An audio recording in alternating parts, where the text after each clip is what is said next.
अच्छा जी, खबरें काफ़ी ज़्यादा हैं, लेकिन सबसे पहले वज़ीर आला पंजाब मरीम नवाज़ ने मुहर्रम उल हराम के पुरअमन बावकार और मुनज़्ज़म इनेकाद पर पंजाब की तमाम इंतज़ामिया, कानून नाफिज करने वाले इदारों और दीगर मुतल्लिका महकमों की कारकर्दगी को सराहते हुए उन्हें खिराज तहसीन पेश किया है। एक्स पर अपने पैगाम में मरीम नवाज़ ने कहा कि अल्हम्दुलिल्लाह, शाबाश टीम पंजाब, गुज़िश्ता साल की तरह इस मरतबा भी मुहर्रम हराम का पुरअमन बावकार और मुनज़्ज़म इनेकाद मुमकिन हुआ। उधर वज़ीर आला खैबर पख्तूनख्वा सुहेल आफरीदी ने भी यौम आशूर के मौके पर पेशावर में मरकजी जुलूस के मुकाम कोहाटी का दौरा किया और सिक्योरिटी और इंतजामी इकदाम का उन्होंने जायजा लिया। वज़ीर आला ने जुलूस के रास्तों पर किए गए इंतजाम का मुआयना किया और यौम आशूर के पुरअमन इनेकाद के लिए सूबे भर की ज़िला इंतजामिया, पुलिस और दीगर मुतल्लिका इदारों की कारकर्दगी को सराहा। दिस इज़ गुड टू सी कि जो चीफ मिनिस्टर्स हैं रिस्पेक्टिव अपने प्रोविंसेस के, वो अपनी इंतजामिया को जो है वो शाबाशी भी दे रहे हैं। And Indeed this is a good thing कि पूरे पाकिस्तान के अंदर जो यौम आशूर था वो पुरअमन तरीके से जो है वो कंप्लीट हुआ है। इसके अलावा पिछले वीलॉग में हमने आपको बताया था कि पाकिस्तान के अंदर जो है वो 3 जलजिले आए हैं एक ही दिन के अंदर। तो बलूचिस्तान में आने वाला 5.1 शिद्दत का जलजिले के बायस बारखान मूसा खेल में 90 से ज्यादा मकानात को नुकसान पहुंचा है, जबकि दीवारें गिरने से 20 से ज्यादा अफराद जो है वो जख्मी हुए हैं। डिप्टी कमिश्नर मूसा खेल के मुताबिक जख्मियों में खवातीन और बच्चे शामिल हैं। जख्मियों को अस्पताल मुंतकिल कर दिया गया है। असिस्टेंट कमिश्नर की सरबराही में इमदादी टीमें मुतासरा इलाकों के लिए रवाना कर दी गई हैं। उधर सिब्बी और इतराफ के इलाकों में भी सुबह 4.2 शिद्दत का जलजिला महसूस किया गया। हुकाम के मुताबिक ताहाल किसी जानी या माली नुकसान की इतला जो है वो मौसूल नहीं हुई है। दूसरी जानिब फिलिपाइन के जनूबी इलाके में 3 हफ्ते बाद एक मरतबा फिर जलजिले के झटके महसूस किए गए। इस मरतबा इनकी शिद्दत जो है वो 6.7 रिकॉर्ड की गई थी। अमरीकी जलजिला पैमा मरकज के मुताबिक जलजिला 65 किलोमीटर की गहराई में था। रिपोर्ट में बताया गया कि 3 हफ्ते पहले इस इलाके में जलजिले से 80 अफराद हलाक हुए थे। दूसरी जानिब जापान के होंशु जजीरे में भी जलजिले के झटके महसूस किए गए हैं। यूरोपीय जलजिला पैमा मरकज की रिपोर्ट के मुताबिक जलजिले की शिद्दत 5.8 रिकॉर्ड की गई है। जलजिला 20 किलोमीटर की गहराई में था। तो ये पिछले अब 48 से 72 घंटे के अंदर जो है पूरी दुनिया के अंदर मुख्तलिफ शहरों के अंदर जो है ये जलजिले महसूस किए गए हैं। इसके अलावा एक हादसा पेश आया है, उसके बारे में आपको खबर देना चाहेंगे। ये मरी एक्सप्रेस वे के ऊपर एक और मुसाफिर वैन है, वो हादसे का शिकार हुई और आप फुटेज आप उसकी देख सकते हैं। उसके अंदर जो है वो बड़ी शदीद आग लग गई। वहाँ पे लोग भी आसपास आपको जो है वो दिखाई दे रहे हैं।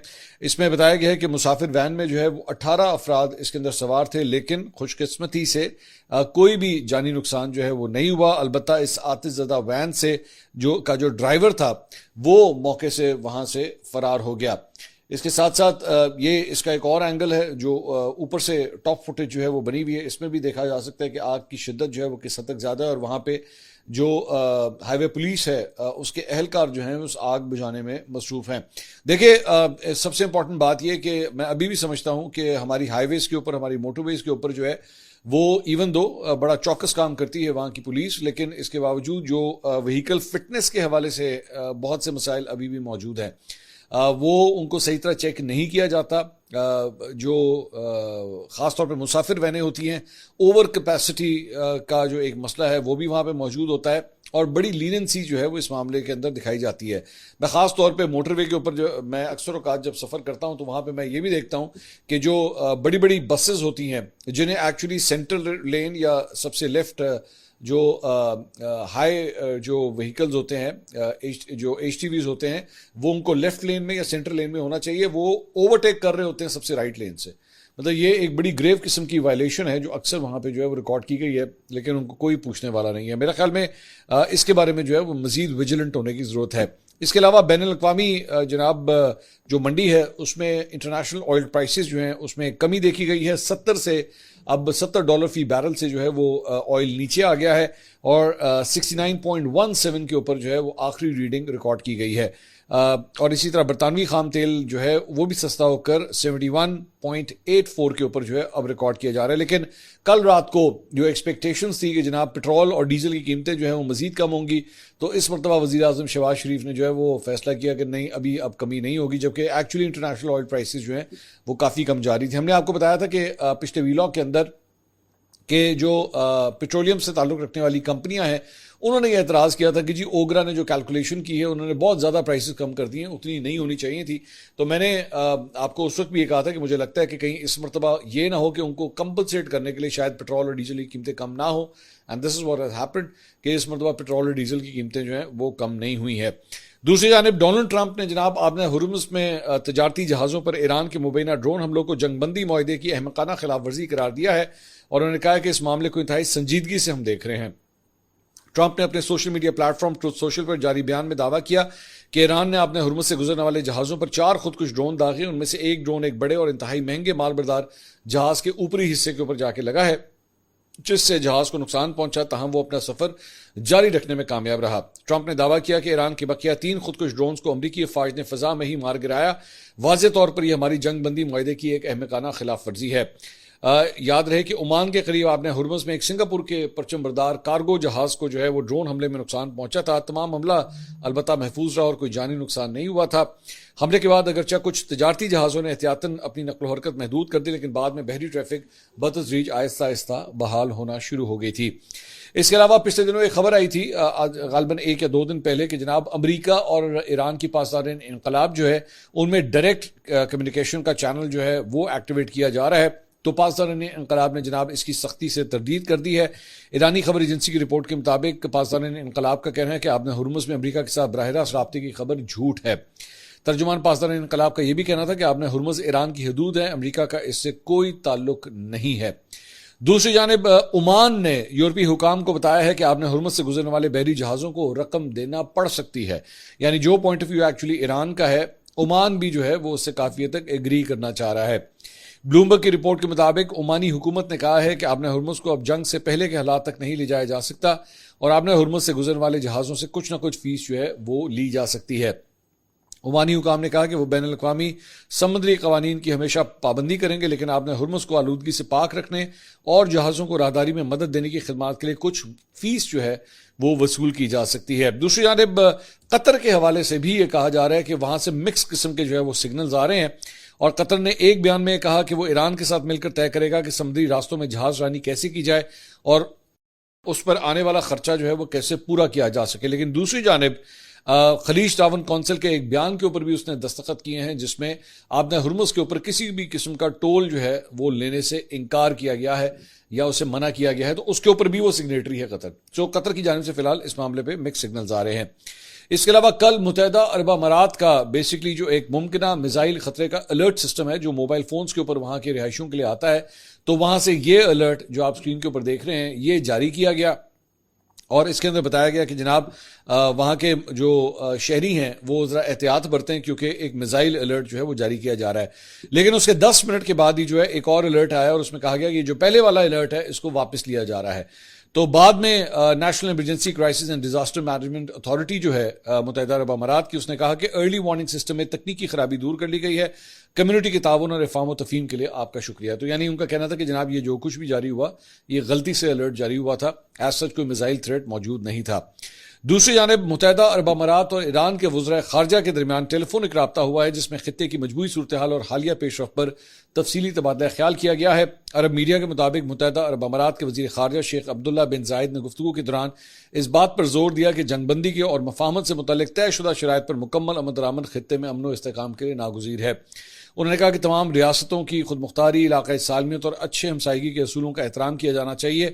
बैनुल अक़वामी कानून की मुकम्मल पासदारी भी इंतहाई ज़रूरी है। तो ये अच्छी बात है कि मुत्तहिदा अरब अमारात और ईरान के दरमियान जो है ये टेलीफोनिक राब्ता आपस में हुआ है। इन दोनों के दरमियान कशीदगी एक्चुअली काफ़ी ज़्यादा, मेरे ख्याल में 50% से ज़्यादा हमले खलीज के अंदर, खलीज ममालिक के अंदर जो है ईरान की जानिब से जो किए गए थे दे वर फोकस्ड ऑन मुत्तहिदा अरब अमारात, तो यूएई। तो इसका मतलब है अच्छी डेवलपमेंट है कि कम से कम इन दोनों के दरमियान भी कम्युनिकेशन जो है वो एक्टिवेट हुई है।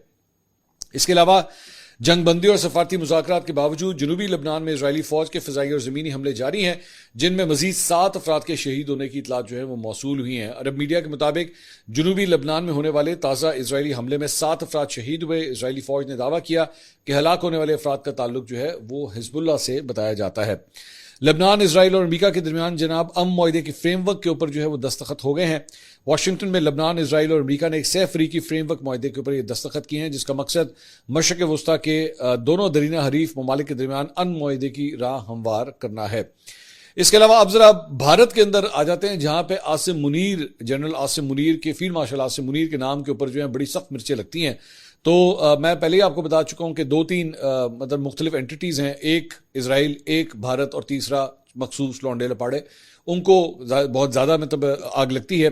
तो उसके ऊपर एक भारतीय सहाफ़ी है आदित्य राज कौल, जिसने, आपको याद होगा, ये बड़ा मशहूर ज़माना एक रॉ का फ्रंट फेस है, और इसने जब पाकिस्तान और भारत की जंग हो रही थी तो एक फेक लेटर जो है वो जारी करवाया था, और वो सोशल मीडिया पे जा रहा था और जारी किया था, और उसके ऊपर हमने एक्चुअली ये वीलॉग किया था, जिसमें पाकिस्तान जिंदाबाद का नारा जो है वो नीचे लिखा हुआ था। मतलब इतना वो बेवकूफ़ और गधा है कि जब फेक लेटर वो जारी कर रहा है तो उसके उस लेटर के सबसे आखिर में जो है पाकिस्तान जिंदाबाद लिखने के बजाय पाकिस्तान जिंदाबाद लिखा हुआ था, क्योंकि जारी बात है ये गधे जो है वो पाकिस्तान जिंदाबाद, या जिंदाबाद, इवन भारत जिंदाबाद भी नहीं बोल सकते, ये जिंदाबाद बोलते हैं। तो इसने वो फेक लेटर जारी किया था, और इसकी अच्छी खासी मिट्टी पलीद हुई थी वहां पे उस वक्त कि ये फ्रॉडिया है, 2 नंबर है किस्म का, ये उनका लौंडा लपाड़ा है ये रॉ का लौंडा लपाड़ा है। तो आपने मुख्तलिफ लौंडे लपाड़े, सियासी जमातों के लौंडे लपाड़े तो देखे होंगे, इंटेलिजेंस एजेंसीज के लौंडे लपाड़े भी होते हैं, तो ये वहां का भारतीय लौंडा लपाड़ा है ये। तो इसने कल क्या ट्वीट किया, कहता है जी पाकिस्तान, ये बेसिकली वो जो खबर आई थी ना, जो खबर तो नहीं थी, मतलब वो एक ब्राजीलियन सहाफ़ी ने जो मारियो नोफेल को एक इंटरव्यू दिया था, और उसमें उसने कहा था कि जनाब ये स्विट्ज़रलैंड के अंदर बेसिकली जो समिट हुआ था उसमें जो फील्ड मार्शल आसिम मुनीर हैं उनके कत्ल का प्लान जो है वो बनाया गया था इसराइल की जानिब से, और उसके बाद स्टोरी में उसने ये बयान किया था कि जनाब, और उसके बाद पाकिस्तानी ISI को जब पता लगा था तो फिर उनकी जानिब से एक सिग्नल दिया गया था, मैसेज दिया गया था एक तीसरे मुल्क के जरिए इसराइल को कि अगर तुमने ऐसा किया तो तुम्हें सफ़ा हस्ती से जो है वो मिटा दिया जाएगा।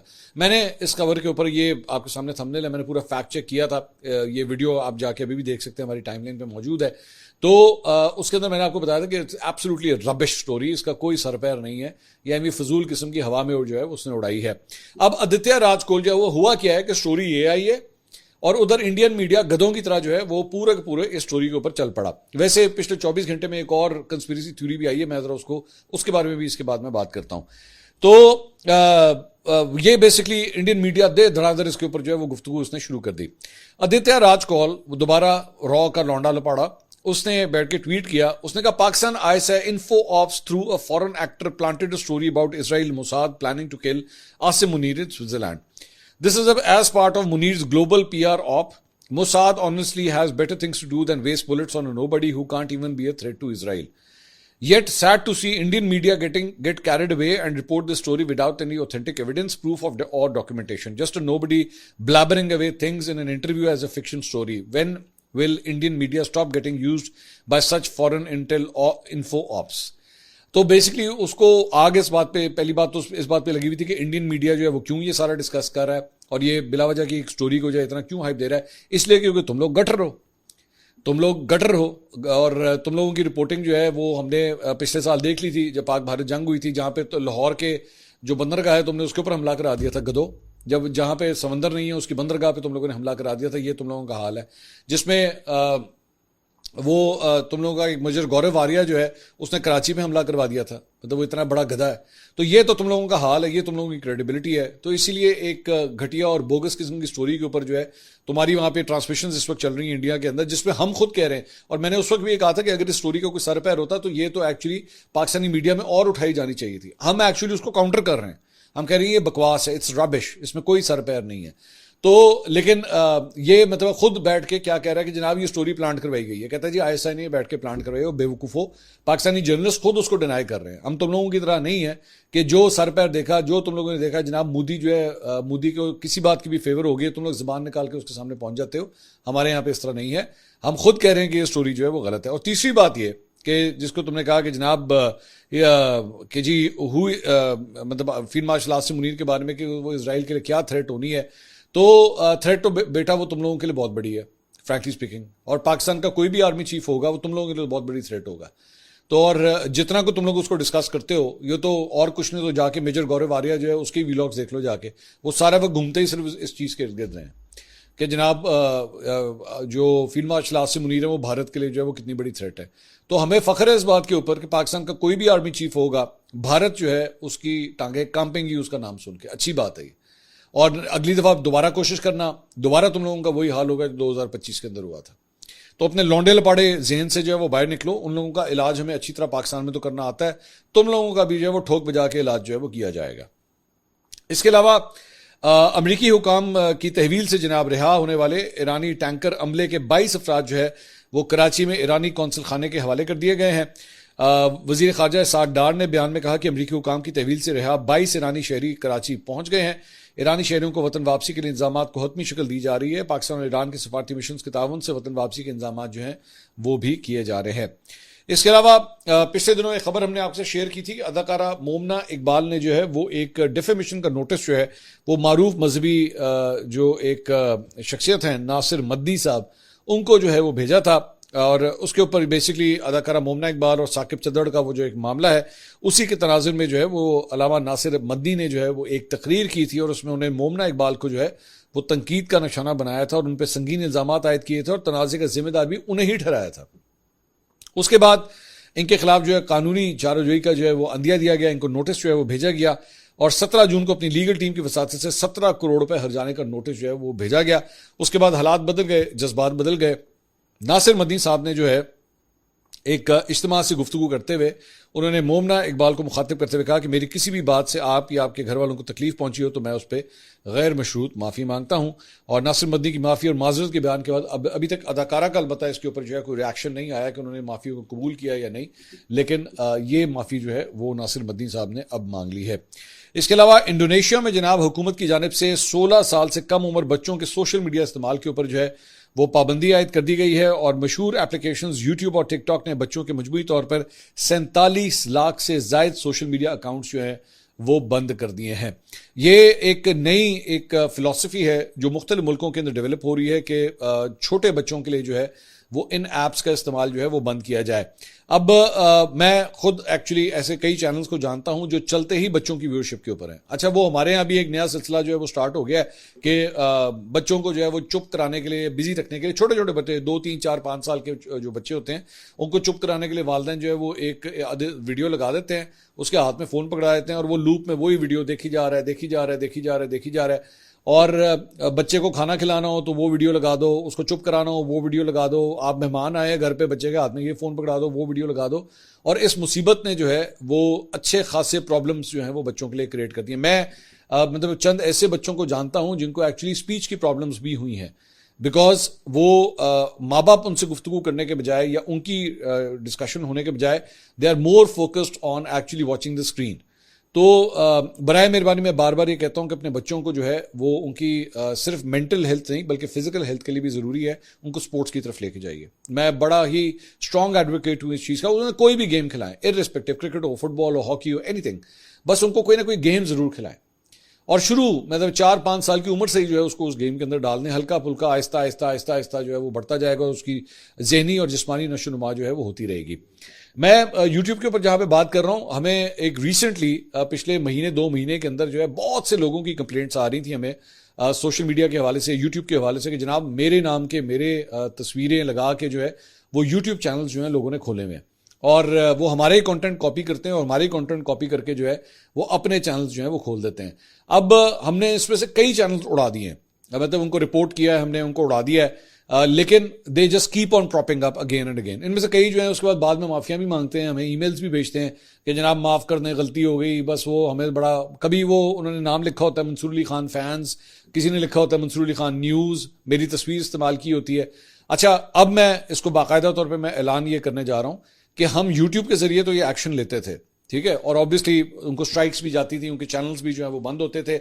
अब इसके ऊपर मैं कानूनी चाराजोई जो है मैं स्टार्ट करने लगा हूं और मैं इसके ऊपर जो है वो एनसीसीआई के अंदर अब रिपोर्ट करूंगा। तो बराए मेहरबानी कल को अगर आपके अगेंस्ट कोई एक्शन हुआ कि आपने जो है वो हमारे कंटेंट को जो है वो कॉपी किया है और अपने चैनल्स बनाए हैं इस हमारे नाम को इस्तेमाल करते हुए, क्योंकि हमें सबसे बड़ी प्रॉब्लम जो है उसमें एक तो कंटेंट कॉपी हो रहा है, वो तो है ही है, दूसरी सबसे बड़ी प्रॉब्लम जो है वो ये होती है कि उसके जो थंबनेल्स बनाए जाते हैं। मैंने एक थंबनेल देखा इसी तरह किसी लौंडे लपाड़े ने बनाया हुआ था, मेरे नाम की मतलब चैनल बनाया हुआ था, मेरी तस्वीर भी वहां पे लगाई हुई थी और उसके ऊपर बड़ी अजीब बात लिखी, अलीमा खान ने खुदकुशी कर ली। मतलब ये उसके थंबनेल के ऊपर लिखा हुआ था जिसका कोई ताल्लुक नहीं है, ना मैंने कभी इस किस्म की बात की है ना कुछ, लेकिन सिर्फ वीडियो की व्यूअरशिप हासिल करने की खातिर जो है वो इस किस्म के थंबनेल्स बना देते हैं। तो और वो बेसिकली अंदर कंटेंट मेरा होता है। अब बहुत से लोग जो हैं उसके बाद मुझे कहते हैं भाईजान ये खबर आपकी है, ये आपने कब दी है। मेरा कोई ताल्लुक भी नहीं होता, सिर्फ अंदर कंटेंट कुछ और होता है, सिर्फ थंबनेल जो है वो इस किस्म का जो है वो बना देते हैं। So now I am actually categorically announcing this कि अब के बाद हमने आज से ये सिलसिला अब हम शुरू करने लगे हैं। अगर आपने अभी तक हमारे नाम के कोई चैनल्स खोले हुए हैं तो बराए मेहरबानी उसको खुद ही बंद कर दीजिए, बिकॉज अब हम एनसीसीआई के जरिए जो है आपके अगेंस्ट कानूनी चाराजोई करेंगे। उसमें फिर जो भी कानूनी सजाएं अगर होती हैं भाई, फिर उसके बाद कोई माफी नहीं होगी। ये मैं आपको बड़ा क्लियर कट बता दूं, because it is a copyright violation. और मेरे नाम से जो है वो बिला वजह के इस तरह के 2 नंबर किस्म के पेजेस बनाना, this is not correct. And be it Facebook और be it YouTube, I will be reporting this directly to the NCCI. ये मैं बड़ा आपको क्लियर कट बता दूं। इसके अलावा जनाब एक और खबर जो है वो जरा खेल के मैदान से 2 खबरें एक्चुअली शामिल करना चाहूंगा। एक तो भारत को जनाब बड़ी शॉकिंग किस्म की शिकस्त हुई है आयरलैंड के हाथों क्रिकेट के अंदर, जहां पे भारत के खिलाफ जो है वो आयरलैंड ने जो है वो जीत हासिल की है। मैच में आयरलैंड ने पहले खेलते हुए 183 रन बनाए, भारतीय टीम जो है सिर्फ 148 रन के ऊपर जो है वो ढेर हो गई। और हॉकी के अंदर जनाब पाकिस्तान को बड़ी इब्नतनाक शिकस्त हुई है भारत के खिलाफ। प्रो हॉकी लीग के अंदर जो है वो पाकिस्तान भारत से 7-1 से हारा है हॉकी के अंदर। मतलब बड़ी ही इबरतनाक किस्म की शिकस्त है। अब तक 15 मैचेस जो है वो प्रो हॉकी लीग के अंदर पाकिस्तान जो है वो खेल चुका है। 15 के 15 मैचेस जो है वो पाकिस्तान हारा है, और अब आखिरी मैच उसका जो है वो इंग्लैंड से होने जा रहा है। हालात उधर भी पतले ही लगते हैं। तो बड़ा सवेर जो है वो हॉकी को रिवाइव करने की जरूरत है और पुराने फॉर्मूले से जो है निकलने की जरूरत है।